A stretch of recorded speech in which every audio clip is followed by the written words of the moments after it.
It's Friday. I got picks for you. I got some leftovers in the fridge. I'm ready to get this party started. I don't know about you, but let's jump into it. The 293rd installment of the Louie T Network podcast starts now.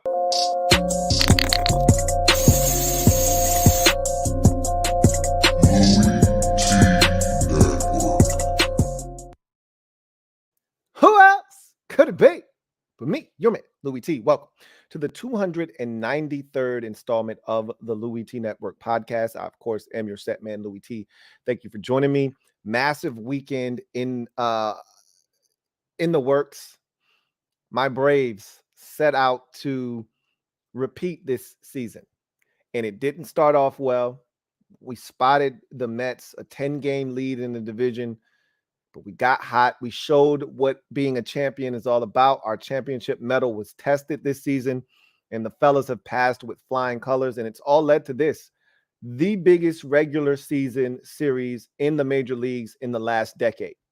3-game set in Atlanta for the right to call yourself NL East champions. Now, it's really simple. If you're the Braves, you go in here, you sweep these boys, and that's going to be a tough task. The Mets have been loading up, waiting, saving their best pitchers for this series. I mean, we've done the same thing as well. So you want to go in, you want to set the tone. You need to win this first game. They're going DeGrom right out of the gates, and we're going Max Fried, and we'll see who wins. We see who gets it done. You got to get to DeGrom early. Once he gets into a rhythm, it's lights out. And so we're going to need Max's best. We got it in Game 6 of the World Series last year. I'm looking for a similar performance tonight. Max usually plays his best ball and pitches his best games when we need him the most. So looking forward to it. If the Mets take 2 out of 3, it's over. All right. It's over. If the Braves take 2 out of 3, we're tied, right? Okay. We sweep them. We're up 2 games, and we got this thing in the bag, essentially. Anything less than a 2 out of 3 for the Braves, and the Mets have won the division, and I tip my cap to them. And now we got to go fight off, either the Padres or the Phillies or someone in the wild card, which you really don't want any part of, which is why this is so big. Big weekend of baseball, big weekend of football. Bart Scott. Can't wait. I got on the championship cap to remind everybody that this is what championship ball looks like. And this is what the champions look like right here. And I got a gentleman's bet out there with my guy, Twin D. Shout out to my guy, Twin D. Huge Mets fan. I said that we would come back and win the division. He said we wouldn't. When we're in the same town, one of whomever doesn't win owes the other a drink. I look forward to collecting my drink from Twin D after this weekend. So anyway, I digress. Let's get to the proceedings. I don't have a ton of time, so I want to get straight to the shits today, if you guys don't mind. So let's go ahead and do that by jumping straight into the Gem Droppin Session. Let me drop this gem on your melon. Open your mind, let your conscience be free. You're now rolling with your man, Louie T double E. Let me open you up, get you thinking a little bit. So I wanted to ask you a question. We're 3 weeks in. We're heading into week 4. The seal on week 4 has been popped. Okay. We got the Thursday night game. We're going to talk about that here in a second in the next segment. But we're heading into week 4. And generally, I like to do this after the quarter poll. But I figured, why not? I think this is a good time. I want to talk about it right now. Biggest surprise of the season thus far as we head into week 4. Okay. And it could be anything. What's the biggest surprise? So you could be on a positive side. Oh my God, the Eagles are 3-0. I didn't see that coming. It could be on the negative side.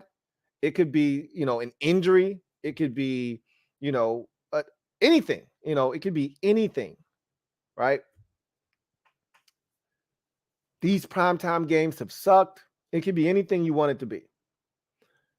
For me, the biggest surprise through the first 3 weeks as we head into week 4. And there are a couple of teams that I didn't expect to be sitting here at, with the record that they have or playing the kind of ball that they're playing. Vegas at 0-3. I'm not going to lie to you. I didn't see that coming. Okay. I didn't see that coming. The Chiefs, they're 2-1 and they're okay, but they're not playing the kind of football that I suspected that they would be playing, especially after what they did coming out of the gates week 1. Okay.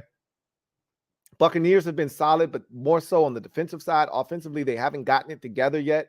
These are all surprises to me, but those pale in comparison, rather. Those pale in comparison to my biggest surprise of the season thus far. And for me, it's Denver. And the lack of offensive continuity that we've seen between the head coach and the quarterback, the inability to punch the football in the red zone. They've been one of the worst red zone offenses in football. They're one of the worst I've seen in quite some time. I mean, they are abysmal in the red zone. And their head coach just looks lost right now. I don't really know if I have confidence that he'll figure it out, but he looks like he doesn't belong right now. And he even had to go hire a offensive consultant to help him because he's struggling. So I'm not buying Broncos stock. As a matter of fact, I'm selling it as quick as I can. They got me eliminated in week 1 of the season out of the survivor pool, and this has nothing to do with that. Of course, I didn't expect them to struggle and ultimately lose to the Seattle Seahawks in week 1, but it's what they've done thereafter that has been even more puzzling. Okay, so you come out of the gates week 1, you roll up a bunch of yards, but you can't punch it in. You fumble twice inside the 1-yard line. Hasn't happened since 1987. Okay, shit happens. It's the NFL, right? Expect the unexpected. Okay, week 2, you go home. This is the perfect opportunity for you to get a get-right game. If I send you to the doctor and he writes you a prescription and he says, hey, take this and you should be better after you get that. All right, I did the same thing for the Bengals. I sent them to the doc and the doc wrote them a prescription. Here's the Jets. All right, go ahead, go to New York or New Jersey and take 2 of these and you should be just fine. And what did the Bengals do? They went to New York, beat them 27-12. They've parlayed that now into 2 straight wins after scoring 27 for the second consecutive week after beating the Dolphins, who were previously undefeated. And now they're 2-2 and their season's on the up and up. Okay. I gave the Broncos a similar prescription. I wrote them, and this one was at home. Okay. This wasn't a road one like the Bengals had to take. This was a home prescription against the Houston Texans. Take that. You should feel really good in the morning. And they went and they threw up all over themselves and barely escaped the Houston Texans 16-9 or something along that, something to that effect. It was a joke. The crowds, I told you guys this already. I don't need to beat a dead horse, but the crowd started, calling out the play clock because they had delay of games. Remember, that was a big problem in week 1. That was on the road. That was in Seattle. It can get loud. Russell Wilson was there. You get it. At home, you can't be having delay of games. What are you doing? Like, yikes. They look terrible in week 2, but they got the win. They looked even worse in week 3 against the San Francisco 49ers in a game that they won 11-10. Are you kidding me? This is the best you've got? Your head coach is an offensive guy, and this is the best you've got? Yeah, the Denver Broncos, and it's crazy. They're 2-1. It's not like they're 1-2 or 0-3. They're 2-1. I've always said you'll continue to fix whatever's broken with a win. It's a lot easier to get guys to buy in and sell them that, hey, it's going to work. Just stay the course when you're winning. That stuff falls on deaf ears when you're losing. And right now, Nathaniel Hackett has been fortunate that the schedule has lined up the way that it has in these first 3 weeks, to be honest with you. Because had they played the Chiefs, had they played the Chargers, had they played the Bills or any good team out there, they would have lost. Hell, if they had played Jacksonville instead of Houston in week 2, their ass would be sitting here at maybe 0-3, definitely 1-2. Okay. So to me, the biggest surprise has to be the Buffalo Bills and their struggles on offense right now. Their defense is among the best in football. And so I didn't see it coming. I'm just going to be honest with you. The Dolphins being 3-1 right now and being one of the last 2 remaining undefeated teams could easily be a surprise for some of you. But to me, the Broncos at 2-1, struggling to score offensively, can't punch it in the red zone, not getting the football to their receivers, the run game struggling, the passing game really being disjointed. That's been the biggest surprise to me. What about you? Let's transition to Thursday night leftovers. I'm heading to the kitchen. I told you guys I had some leftovers in the fridge. Looking forward to punishing some Chipotle, man. I had some Chipotle left.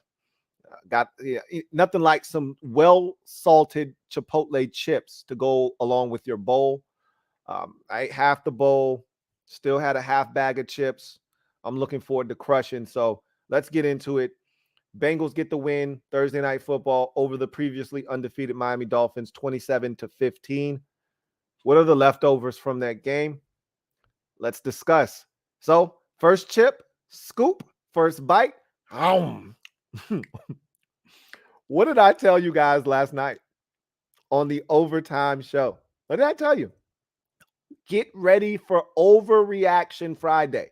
Now, anytime an individual's health is in question, then I don't know if there's a such thing as an overreaction. This is a game, again, a game that is being played, and so lives shouldn't be at stake. Livelihoods and future, activities should not be at risk, if at all possible. Right? It's a violent game. We know this to be a fact, and sometimes there's no way around guys getting injured. And I stated this last night.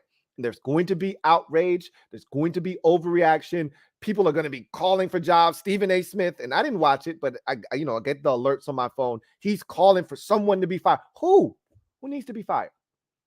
Somebody's got to pay for this. Rob Ninkovich, who played in the league, said, I retired early because of head trauma. The NFL failed Tua Tagovailoa. The Miami Dolphins failed Tua Tagovailoa. Okay. I knew this was coming. I warned you last night that this was coming down the pipeline because, and this is the thing that bothers me about this whole situation with Tua. Everyone's got revisionist history now. Everyone's so outraged. Oh my God, how could they? How could the NFL? How could the Miami Dolphins? If they knew he had a concussion, they should be fired. Okay. Were you screaming that Thursday heading into the game? Were you screaming Tua should not be playing in this game? Is that where if you were saying that, then I'm going to back off. If that was your stance 4 days after Tua looked like he was out on his feet and allowed to come back into the game after, okay, again, and I don't know what happened. I'm not calling anybody a liar or saying someone didn't do their job adequately. I don't know all the facts and I don't know what happened, but an independent neurologist cleared him and allowed him to go back into the game. Now, again, what does that mean? I don't know. Okay. I don't know if that independent neurologist is a Dolphins fan or what. I don't know. I can't say. All I know is Tua came back in the game and led the Dolphins to a victory. And there was slight outrage, mostly from Bills fans, but I didn't hear anybody talking about Tua shouldn't be playing in this game tonight. Maybe people were saying that, right? But I told you last night, had Tua played 4 quarters tonight and the Dolphins won, or they just fell short, but Tua was magnificent. Are we having any discussions about what transpired on Sunday against the Bills? We're not. So don't come with all of this outrage and all of this, all of a sudden, overreaction and oh my God, that whole woke mentality. We've seen it, the cancel culture in full effect. Don't try to all of a sudden be so concerned now. This should have never happened. What a travesty. If you weren't complaining about Tua even being active for that game and playing and starting, I don't want to hear your mouth, okay? Because it's easy to have revisionist history. I knew that was going to happen today. I knew we were going to see the overreaction. I knew people's jobs were going to be on the line. NFLPA has spoken out. Again, if the NFLPA was so worried about Tua Tagovailoa's health, they should have already issued a statement saying he shouldn't be playing in the game on Thursday. But everybody was okay with the investigation as it was pending. Now everybody wants it to be sped up. All right, we need to know the results from this. The Dolphins had to have done something wrong. Oh, really? Now you're interested in the results. I told you last night, had Tua played 4 quarters last night, and left that game the same way he came in, upright, that investigation would have come out in week 7. It would have been in obscurity. No one would have cared, and we would have kept it pushing. The NFL would have released a statement simply saying, hey, we reviewed the facts of the Dolphins-Bills game from week 3 and Tua Tagovailoa's situation, and we found no wrongdoing by the Miami Dolphins, and that would have been it. And everybody would have accepted that and moved on. But now, all of a sudden, that Tua gets injured, now everybody's outraged. No. Oh, my God. He shouldn't have been playing. They put him in a bad spot. The NFL needs to do something about their concussion protocol. We got so far to go. I read the entire statement from the NFLPA president, J.C. Tretter. And all it said to me was revisionist history, revisionist history, revisionist history. That's what it said to me. Everything that he said was after the fact. If you felt that strongly about the situation, he shouldn't have been playing on Thursday, and you should have been out in front of that mob that was telling the NFL that the Dolphins shouldn't be playing Tua Tagovailoa and Teddy Bridgewater should be starting. That didn't happen. Not until after the fact. Anyway, next leftover. That was a good bite, but that's not the only bite. Let's go back. I got another chip scoop. That one had a nice big piece of rock salt, sea salt. It's nothing like a big piece of sea salt, man. Joe Mixon's struggles continue for the Cincinnati Bengals. They got to figure out the run game, man. Like, they can't keep putting each and every single game on the shoulders of Joe Burrow and expecting him to take them to victory. They have got to get more balance. These are Joe Mixon's numbers from the first 4 games of the season. He hasn't averaged more than 3 yards a carry in any game this year. 27 carries, 82 yards in week 1 versus Pittsburgh. That's 3 yards per carry. 19 carries, 57 yards against Dallas, 3 yards per carry. 12 carries, 24 yards in the win over the Jets. That's a 2 yard per carry average. And then 24 carries, 61 yards in the win on Thursday night over the Dolphins, 2.5 yards per carry there. He's been awful, but it's been because there's no space for him to operate. Now, they talked, at great lengths last night about the difference up front for the Bengals and all of the different pieces. The only holdover from a year ago is Jonah Williams, the left tackle out of Alabama. And so it's a brand new group. They're still trying to gel and mesh together. I understand all of that, and I understand that in order for an offensive line to be effective, 5 must play as one. I like to call it the fist. They're not there yet, clearly. They weren't there from a pass protecting standpoint the first couple of weeks. They're not there as a run blocking unit right now. Maybe they're not ever going to be a dominant run blocking unit, but this is unacceptable. And if you want to have success, he's going to have to be a part of that. So they're going to have to run the football better because Joe Burrow, obviously behind that offensive line, isn't safe. Now, it was better last night, but you don't want to bank on that offensive line holding it together. And maybe they'll get better and be cohesive moving forward, and Burrow will be just fine back there behind that offensive line and have time to deliver the football. But right now, they need the run game. They've gotten away the last 2 weeks with wins, despite having, like last night, they got stonewalled in the run game in short yardage situations that stopped them on a 4th down. Like, they got to be better. We'll see if they can somehow right that ship and get Joe Mixon on track, because he's a part of what makes that offense so dynamic. It was good to see their tight ends get involved too last night. They were huge. Started off the game well and ended the game well, did the tight end position for the Bengals. Next, leftover. Xavier Howard's injury. That's a big one. That's a big deal for the Miami Dolphins. He is a massive part of what they want to do defensively. The Dolphins are a quality NFL defense, one of the better units really in football. And so he left the game with a groin injury. And a lot of people were getting on him when he got cooked by T. Higgins. And not too long thereafter, he was out of the game with a groin injury. And that was one of the first times I've ever seen the defense that the Dolphins deployed last night where they expected Xavier Howard to be able to lock up T. Higgins on one side of the field. And so they wanted to make sure that Jamar Chase didn't hurt him. They had both of their safeties no more than 3 yards apart playing on the opposite side of the field. And they had T. Higgins matched up one-on-one against Xavier Howard, and Howard got the best of him. That was crazy. I don't know if I've ever seen a defense quite like that before, but in any event, he's a big part of what they do defensively. They need him healthy. They showed you the interception numbers, which are ridiculous.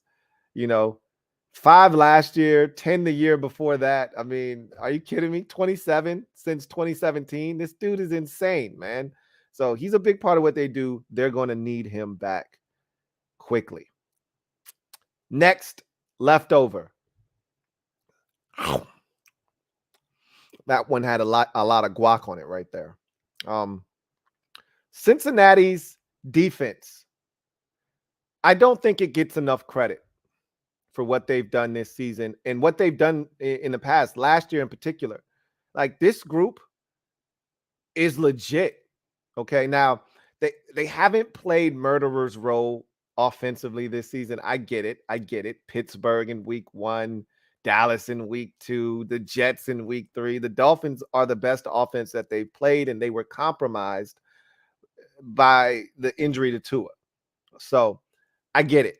This isn't the picture of offensive health that they've went against, but still, against the Steelers, they gave up 23 points. It took 5 turnovers and 19 field goal attempts in overtime for the Steelers to eke out 23 points. Dallas scored 20 points, and it wasn't easy, but they got it done. The Jets scored 12 points against this Bengals defense, and the Dolphins were able to muster 15. Now, the Dolphins had opportunities. All right, don't fool yourself.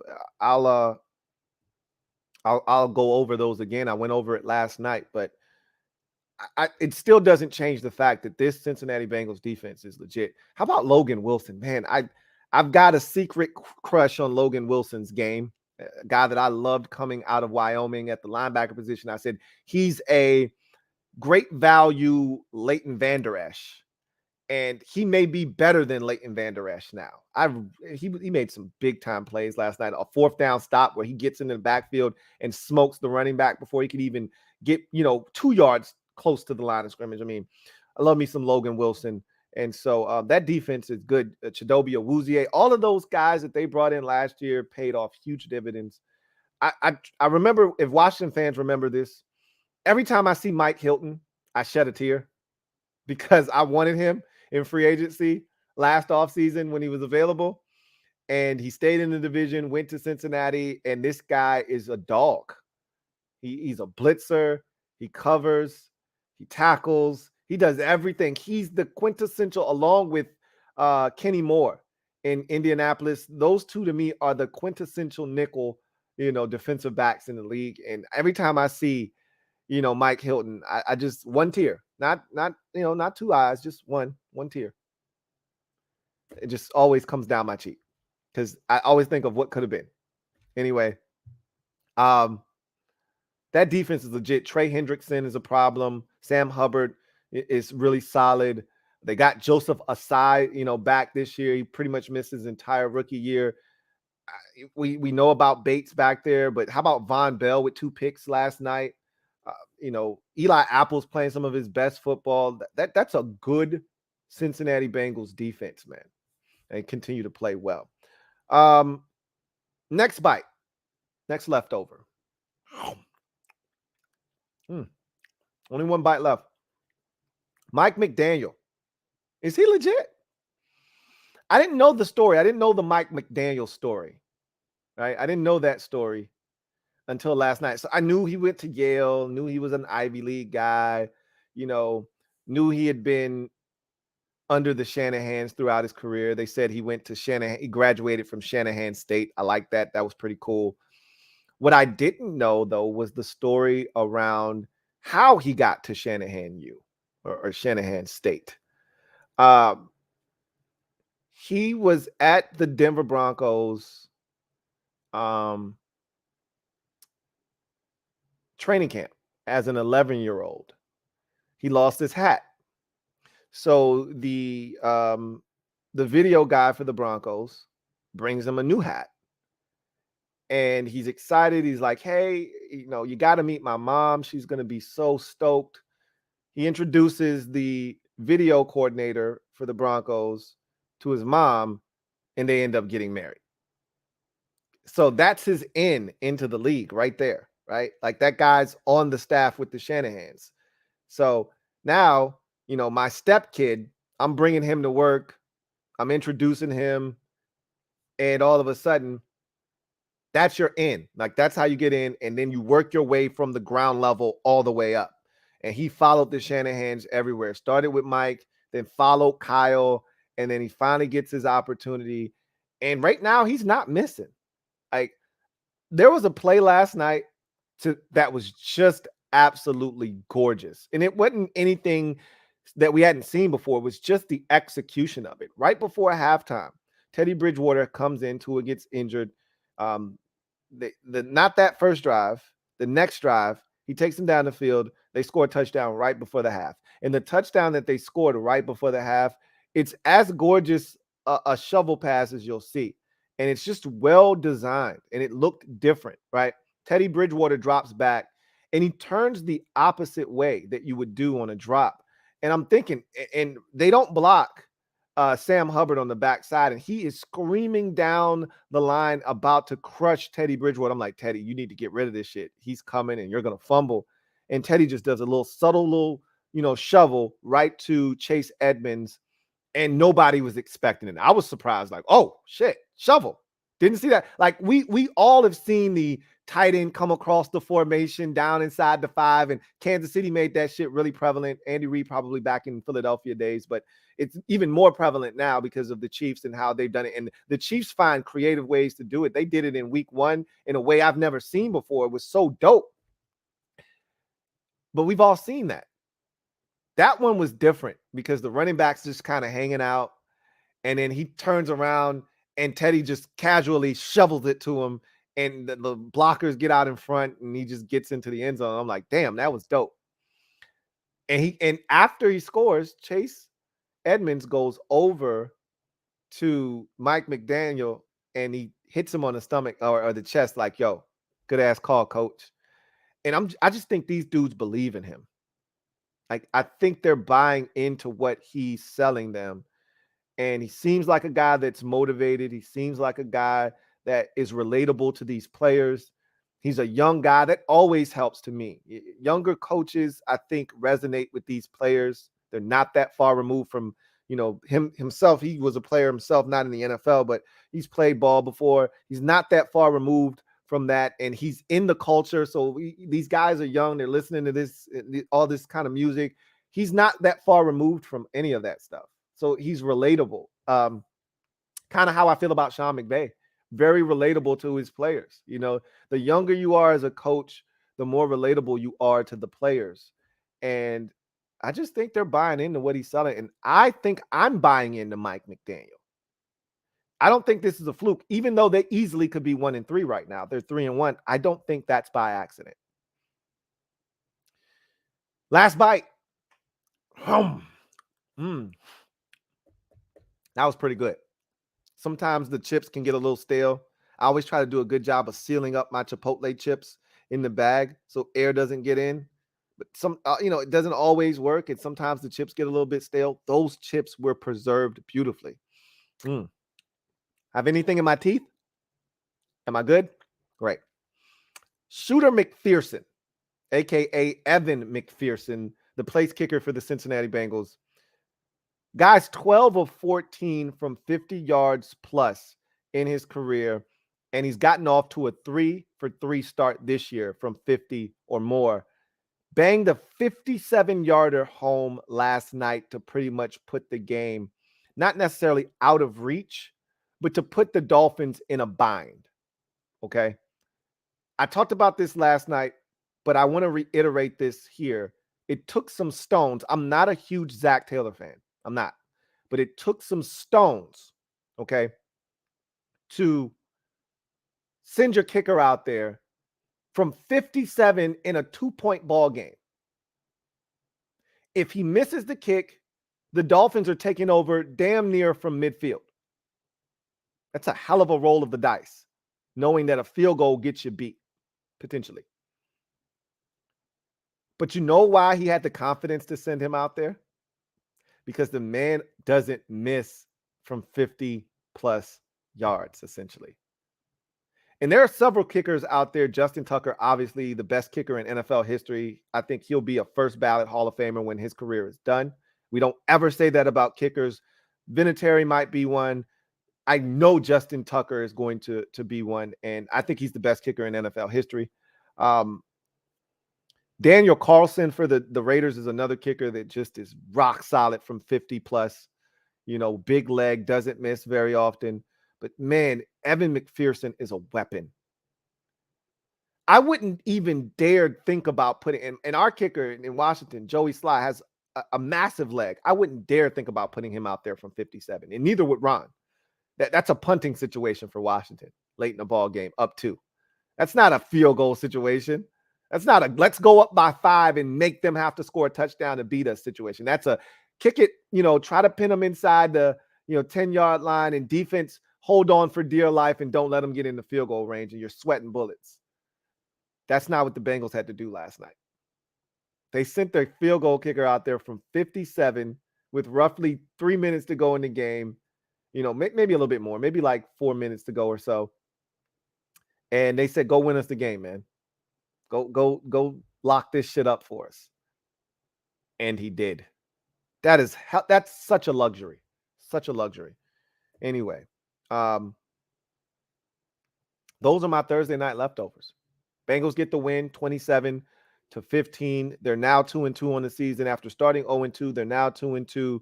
Meanwhile, the Dolphins get their first loss, but that was burying the lead, talking about the game itself. The lead story was Tua Tagovailoa's injury. So nobody really wanted to talk about the Dolphins not getting it done, this, that, the third. Hell, even today, Mike McDaniel was like, I don't want to talk about Tua coming back. I want to talk about Tua the person. I want to talk about him being okay. Like, the game was inconsequential for the Dolphins at that point. You wanted to win it for him. That would have been a great story. Teddy went out there, won it for him, game ball for Tua in the locker room, but that wasn't to be. That wasn't going to be the case. So we transition to my final segment of the show and my week 4 money picks of the week. All right, man. Last week was another brutal week for the kid, but I remain resolute in my resolve and my determination to be the best possible prognosticator that I can. Now, the beauty of it is, as badly as I've selected to start this season, I'm only like 2 or 3 games back. So I feel confident that I can turn this thing around. So last week was 8-8. The week prior to that was 9-7. Or I think it might even been 7-9. It was terrible that last week. I mean, it was pretty bad. I think it was either 9-7, 7-9. I'll be able to tell you because I went 10-5-1 in week number 1. Week 2, I was 17-14-1. So I was 7-9. Yeah, last week. Week 2 rather, because I was 17-14-1, and then I went 8-8, so that put me at 25-22-1 for the season. All right, enough of this nonsense. Let's go get double-digit wins. And I don't just want double-digit wins. And I told you last week I was not comfortable with the amount of road teams I gave you, and it came back to bite me. And there were home teams that I wanted to pick, i.e. Carolina, that I didn't, that I should have, and I knew I should have, and I didn't, and I paid for it. That said, let's get to this week's. I'm 4-0 on Thursday night, so got another win under my belt on Thursday night, so I feel good about that. Off to a good start, but that hasn't meant anything the last 2 weeks. So Minnesota at New Orleans. This game is over in London, so it's really no home field advantage here. I've been really disappointed with the Saints offensively. They were terrible again last week. They were terrible the week before against Tampa Bay. Now there may be no Jameis Winston in this game. Doesn't seem like he's going to play. There may not be any Michael Thomas in this game. Doesn't seem like he's going to play. They've got a ton of injuries. I wasn't sold on them even if those guys were playing. Now those guys aren't playing.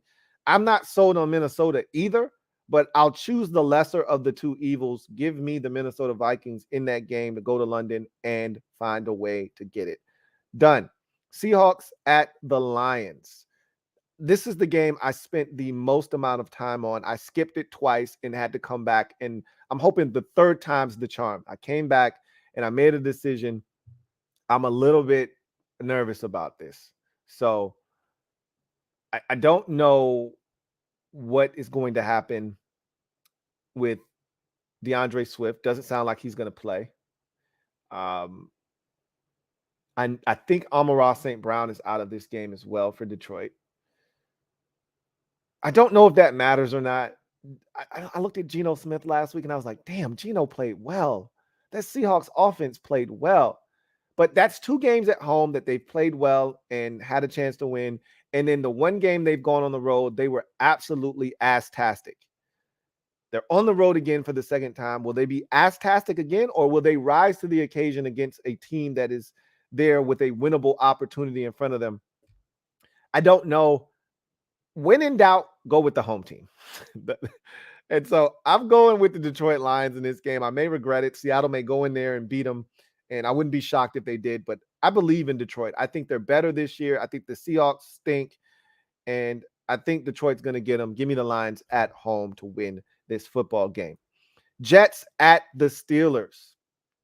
This game just got more interesting with the news that Zach Wilson is going to play and suit up for the first time this year for the Jets. All of a sudden now, this game has more intrigue than it would have had it just been Joe Flacco again.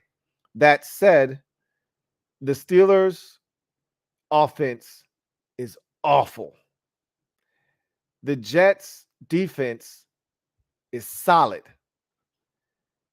This could get interesting in Pittsburgh. If Zach Wilson comes in there, he doesn't turn it over, they run it effectively. We know the Steelers have had issues stopping the run. They run the football effectively, and he gets these playmakers involved. Garrett Wilson, Elijah Moore, Corey Davis, these tight ends. I could see the Jets going into Pittsburgh and beating the Steelers and having this be the game that forces Mike Tomlin to say, you know what, enough of this Mitchell Trubisky shit. I don't think, we've already laid this out after the Thursday night game last week. This isn't a good time to bench Mitchell Trubisky. They got the Bills and the Bucks and all kinds of juggernaut teams coming down the pipeline. You probably want to wait until that storm passes before you throw the young fella out there. But I could see the Steelers losing this game, but I never err on the side of the Jets. That's just not a smart deal, right? Never err on the side of the Jets. If you're going to err on the side of something, go with the team that's playing against the Jets. That's what I'm going to do. The Steelers are at home. Give me the Steelers. Reluctantly, I'm taking the Steelers in this ball game. Bears at Giants. The Bears. Another evenly matched ball game between two and one teams that you look and say, how in the hell are they 2-1? Okay, the Bears can barely score points. Justin Fields hasn't attempted more than 17 passes in any game this season, and they're 2-1. You look at the Giants, and they got all kinds of guys injured. The offense is average at best, but the defense is really good. And you look at them and you say, how are they 2-1? They can't score any points. They've had a favorable schedule to this point. Both teams have had to win games that people didn't think they were going to win. Nobody thought the Giants were going to win week 1 at Tennessee, and nobody thought the Bears were going to beat the San Francisco 49ers in week 1 either. That said, I don't really know what is going to become of this game. There's no David Montgomery for the second consecutive week for the Bears, but Khalil Herbert, I told you last week, was an animal. All right, 27 carries, 150 some odd yards. He's going to get the start. I like that kid. The Giants gave up some yards on the ground to the Cowboys last week. Justin Fields is a runner and can be a threat there. I like Chicago, but not enough to take them over the Giants. I told you, when it's evenly matched and I'm not sure, just err on the side of the home team. Give me the Giants in this game to win again. If there's one game that I could regret, it could be Chicago. I think their defense is good enough to force Daniel Jones into a turnover or two, and that could be the difference. But I could say the same thing for the Giants defense against Justin Fields. So I'll just take the Giants. They're at home, see if they can get it done. Titans at Indianapolis. AFC South family business. You know how the family do it. You're damn right we do. Not always, but in this particular case, yeah. There is a chance that Shaquille Leonard might be back for this game. That might be the first time he's suited up all season long for the Indianapolis Colts. They got a momentous win last week over the Chiefs at home. And I think they parlayed that momentum into a win over the Titans. The Titans got their first win of the season. So both of these teams got in the left-hand column last week. But unfortunately for the Titans, they're on the road. And I think Indianapolis's win carries more weight, beating the Chiefs versus beating the Raiders, who are winless on the season. And so I think Indianapolis is looking at that. They feel, a bit of confidence. And then you add in the fact that you may get a huge boost by getting your defensive leader back in this game, potentially. That's not a guarantee. I'll take Indianapolis at the crib to get it done over the Titans. If Derrick Henry goes over 100 yards, the Titans will win that game. He hasn't had a 100-yard effort this season. If he goes over 100, they're going to win that game. If he doesn't, give me the Indianapolis Colts. I don't think he will. I'll take the Colts in that ball game. Chargers at the Texans. I thought long and hard about this one. Man, the Chargers looked bad last week. Man, they are banged up. I told you this all last year when he was gambling on fourth down like a gambling man. I didn't believe in their head coach. And I'm starting to hear rumblings and grumblings from Chargers fans that they're starting to lose belief in him as well. And so I don't know if he can rally the troops or not. Houston has been close this season. All three games. They haven't taken an ass whooping yet. They've been in every single game, and they just don't know how to win. Easily could have beat Chicago last week, lost that game, walk-off field goal 23-20 as time expired in regulation. Easily could have beaten Denver. They were in that ball game. Denver was struggling like they always do, and they were right there. At one point, that game was 9-6. They were right there. And then they lost in week one after being up 20-3, 20-6 in the fourth quarter, 20-3 at one point, late third quarter, over the Indianapolis Colts. And they blew the lead and ultimately had a tie. They're right there. They're on the cusp of winning, and they just need a sucker. They just need a chump to show up and give them a chance. Are the Chargers that chump? Nah, not yet. Not Justin Herbert. Not Justin Herbert. I'll take the Chargers. I may regret this. They looked so bad last week, but I think Keenan Allen will be back this week. I'm not sure, but give me the Chargers. They can't beat the Texans. They're done. Browns at Falcons. I told you guys this on Monday. Look out for the Atlanta Falcons as long as Marcus Mariota stays healthy. And they got relative health on offense. Drake London and Kyle Pitts and Cordero Patterson. They could be dangerous offensively. Their defense isn't half bad. It's not great, but it's not half bad. I saw Cordero Patterson show up on the injury report this week. Don't know his status, but the Browns have been living on the edge.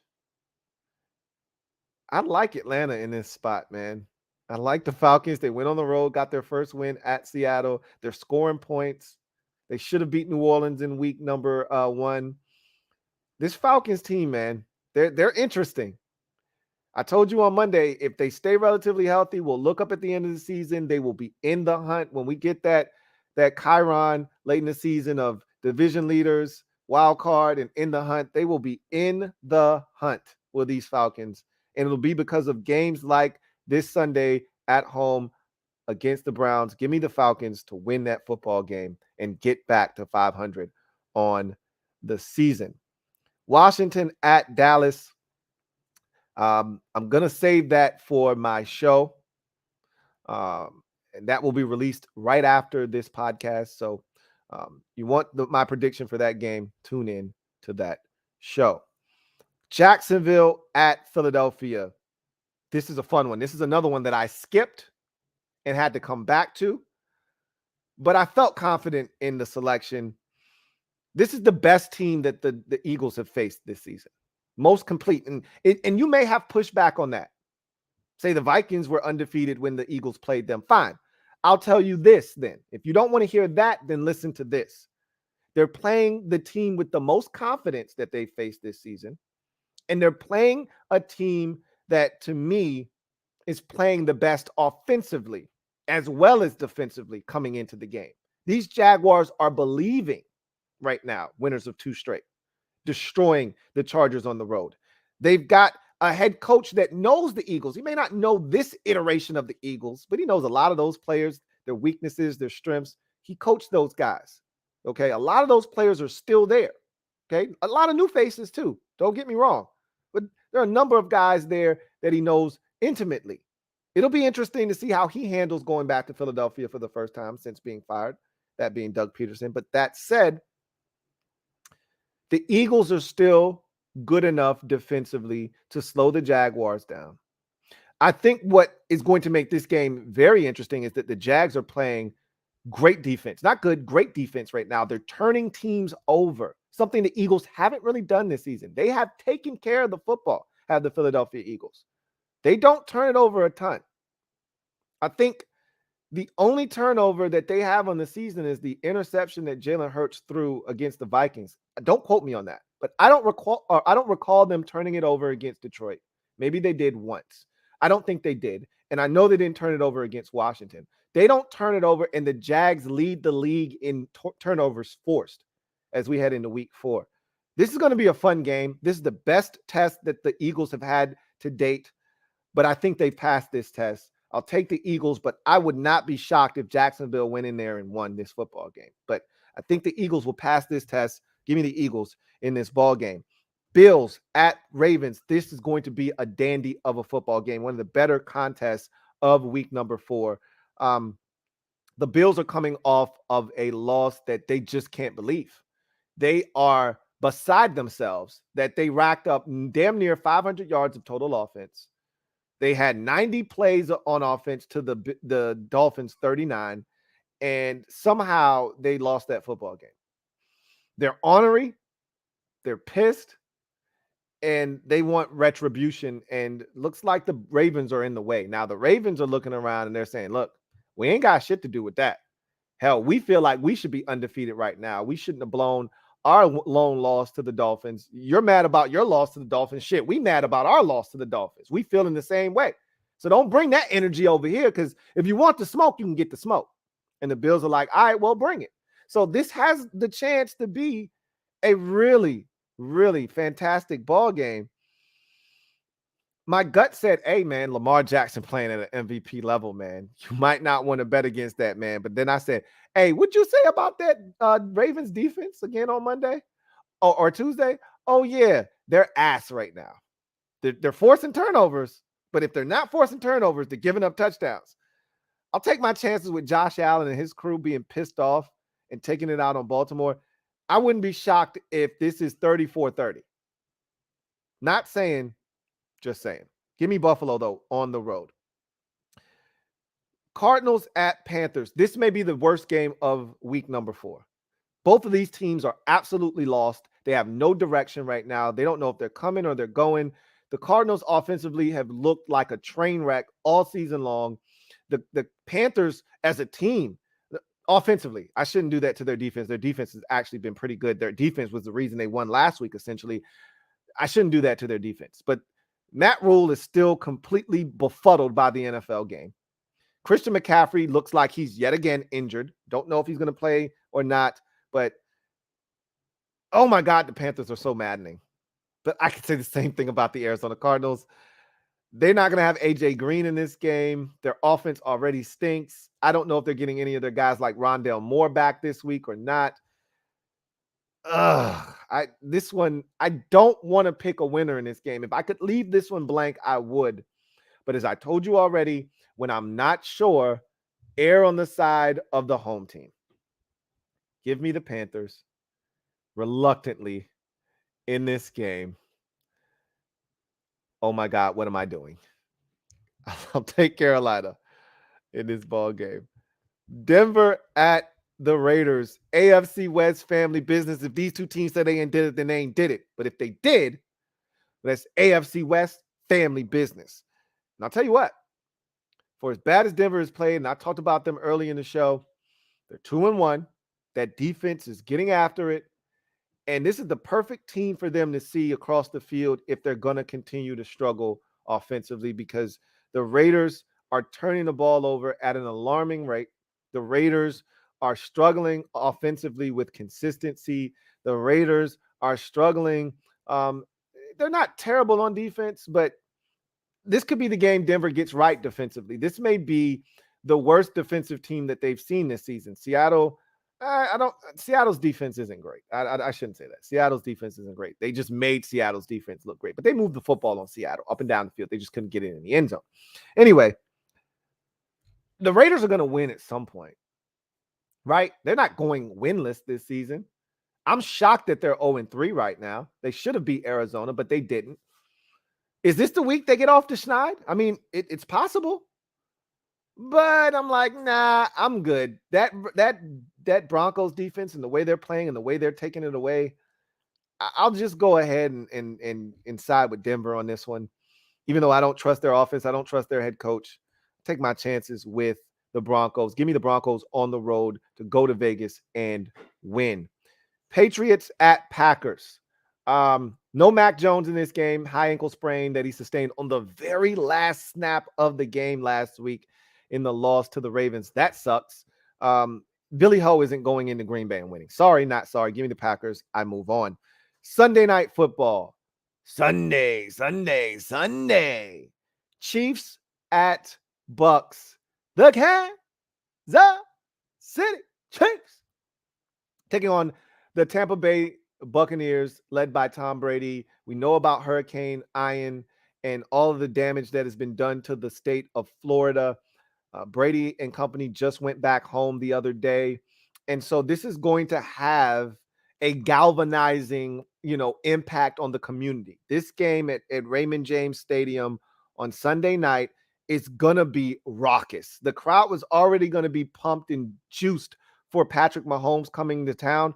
It's going to take on a new meaning. It's not quite Hurricane Katrina, that first game back after Hurricane Katrina, when the punt got blocked and the crowd went off and it was electric. Boogie, boogie, boogie. Yeah. Nah, not quite that, but it's going to be close. It's going to be close. All right. Not quite Gleason blocking the punt, but it's going to be close. And here's the thing. That Buccaneers defense, I've already said this, they fly, man. They fly around. And Mahomes, when he gets pressured, he looks really, really uncomfortable. And he's never looked more uncomfortable than when Tampa Bay got after him in the Super Bowl. The Bucs aren't the same defensively in terms of getting after the quarterback, but boy, do they fly around. And I just don't know if the Chiefs are ready for that level of physicality. I just don't think they are. I want you to enjoy this one, just like last week. And I pray that last week's Rodgers-Brady matchup wasn't the last one we get. Let's hope that we get that in the playoffs one more time. But this could be the last time we get Mahomes and Brady, going all the way back to their first clash when they were in the AFC Championship game and Mahomes and the Chiefs were hosting the Patriots, and Brady and company had a chance or the Chiefs had a chance in regulation. D Ford jumps off sides. It goes to overtime. The Patriots win the toss, and Mahomes never sees the football.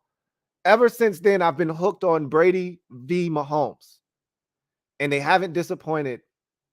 They've played some bangers in the regular season, even with Brady in, Tampa Bay. We got one a couple of years ago, his first year in Tampa, a classic in the regular season there. Remember, Tyreek Hill, 3 touchdowns in the first quarter. Bucks come storming back, but the Chiefs ultimately hang on. The worst game they've played against one another was the Super Bowl. I think this one's going to be another banger in the catalog of Mahomes v. Brady. Could it be the last time we see this one? Maybe. I'm rolling with the GOAT. Not because I think that his team, because they're not scoring points. 19 against Dallas in week 1, 20 in week 2 against New Orleans. What they scored last week, 12? Like, they're not scoring points. But here's the thing. They're not giving them up either. Okay.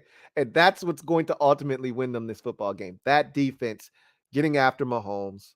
Give me the Buccaneers on Sunday Night Football. And then finally, Monday Night Football. NFC West family business. Boy, this business right here, you know how the family do it. This one right here,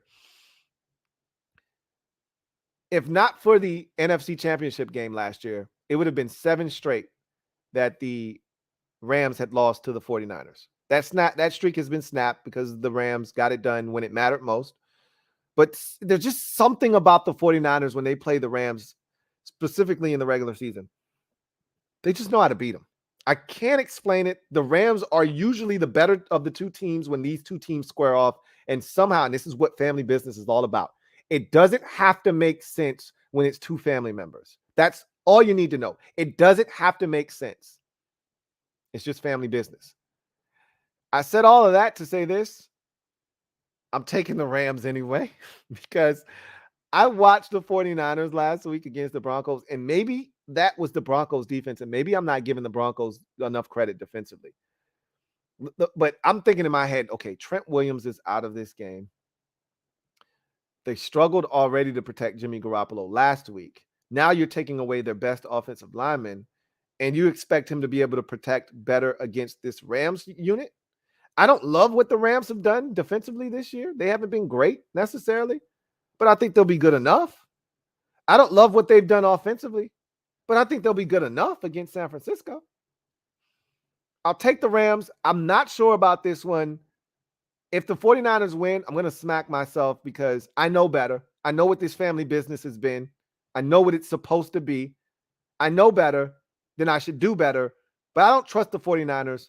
And lately, I've been doing the practical thing, the thing that makes the most sense, because that's how my brain's wired, and I've been losing doing that. This season has made absolutely 0 sense to this point. Nothing has made sense in the first 3 weeks. So trying to make sense of things that don't make sense don't make sense. So I'm just going to do the thing that makes me feel good, which is taking the Rams. So those are my money picks. No. Say it with your chest. Say it like you mean it. Say it like you're about to go 12-4. Those are my money picks of the week. Yeah, that felt right. That felt good right there. So that's going to do it for me, your man Louie T. I got some super chats to get to, but I thank you guys for joining me. Let's get to the comment section. Let's get to these supers, see what you guys have to say. Fat American, thank you for the super chat. Greatly appreciate you. Thank you for being a member of the MOBB, who writes, ain't nobody want it. I'll give anyone the smoke. I don't even know what this is about or where it's coming from, but okay. I hear you. Fat American, thank you for the super chat. Greatly appreciate you. Double up. Who writes, sorry, Lou. It's Dallas week. I binged on Sean Taylor videos. I'm ready to throw down, bruh. Put me in at D tackle, 8 sacks, 13 tackles for loss, and 28 quarterback pressures. Guaranteed.